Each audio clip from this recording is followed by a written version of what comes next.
Mizzou. From 1998 to 2015, I was the athletics director. And I'm certainly humbled. I'm really humbled and honored to be recognized as part of the Hall of Fame, really, which is a reflection of some great student athletes like Sophie, who you just met with, and a bunch of coaches and staff that I work with. So there was my opening statement. So if you guys have any questions, how was that? Okay.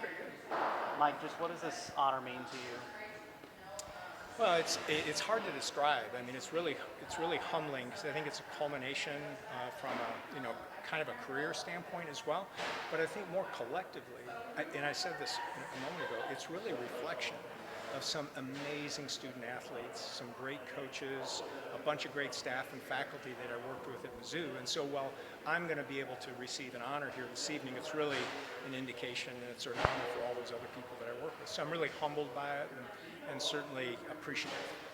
Mike, there was a really nice video of you finding out that you had been inducted from Laird. Can you talk a little bit about that moment and the emotion behind that?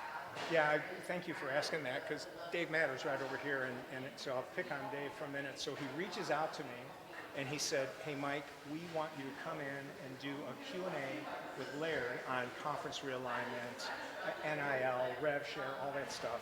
And that made sense to me. I do some work in this space in the Power 4 schools, just helping out.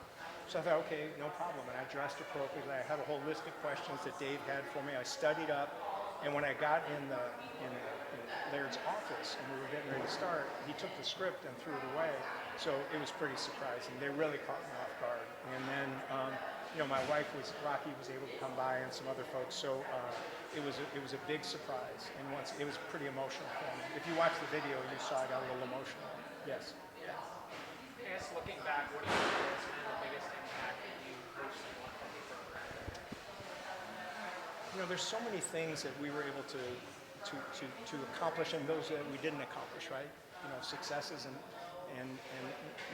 some not successes that came along with all of that. But I was always so proud of how our kids, and I say that all of our student athletes, how they represented Mizzou, how well we did academically, which throughout my entire tenure here, our kids blew it out of the water in the classroom, how they did in the community, right? And how they really gave back and did a lot of things.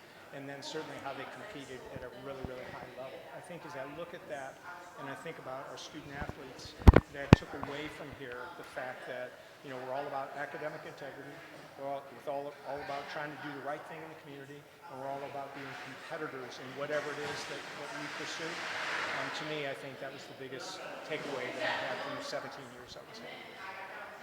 Mike, did you ever think at any point in your career that a day like this was possible? First of all, Quentin, you did a nice job on that 3-part series. Okay, I'm giving him a little props because I visited with him at Lakota Coffee, and we talked a little bit about that series. And was that not a great game? Was that not a great game last Saturday? Seriously, it was awesome. Anyhow, come back.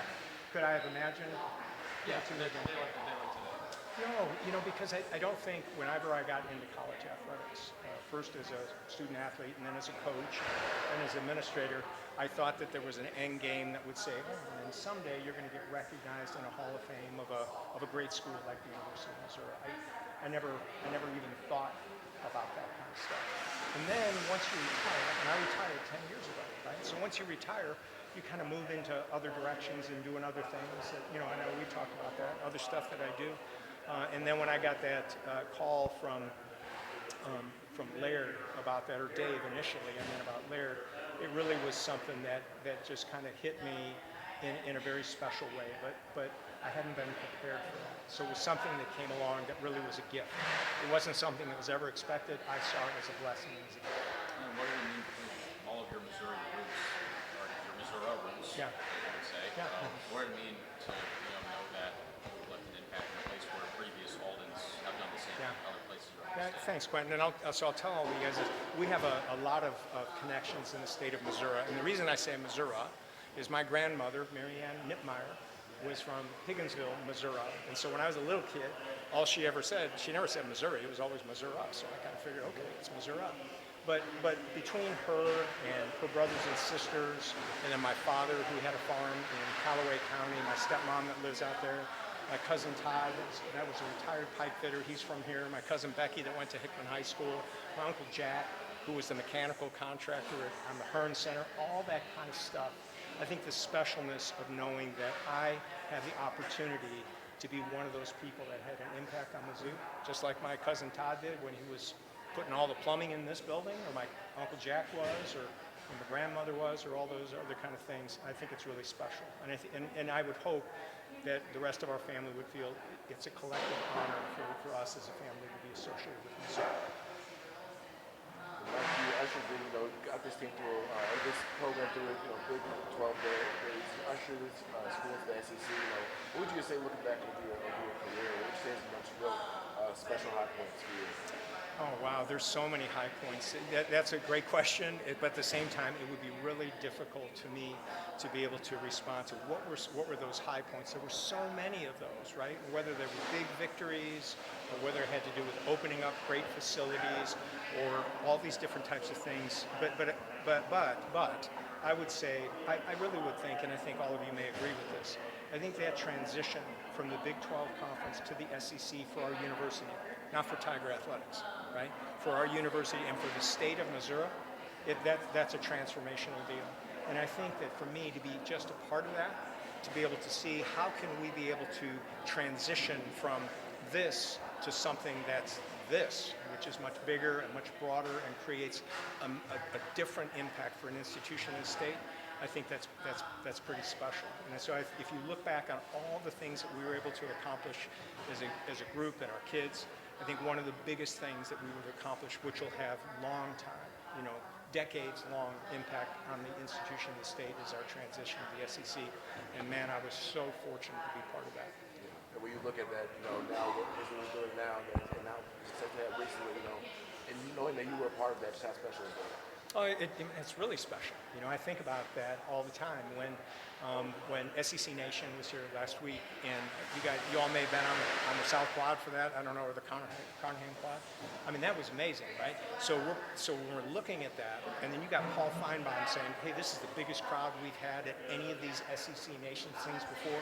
And you're taking a look around, and you're seeing our students and how excited they are, everybody in town, and all the things that are taking place, and knowing that at some point, 10 years ago, 11 years ago, you were part of that. I mean, that's pretty special. I'm a lucky guy to be associated with that. So thank you for asking. What skills or values helped kind of guide you through your successful career? That's I may get asked that question tonight, so I get to practice a little bit. So thank you for that.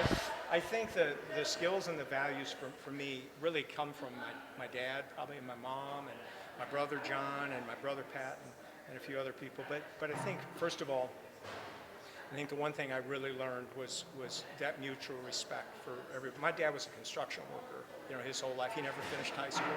He was a construction worker. But he always respected everybody that he worked with, and he hoped to receive the same, no matter who that was, a corporate CEO or whoever that may be. So I would hope that mutual respect is one of those.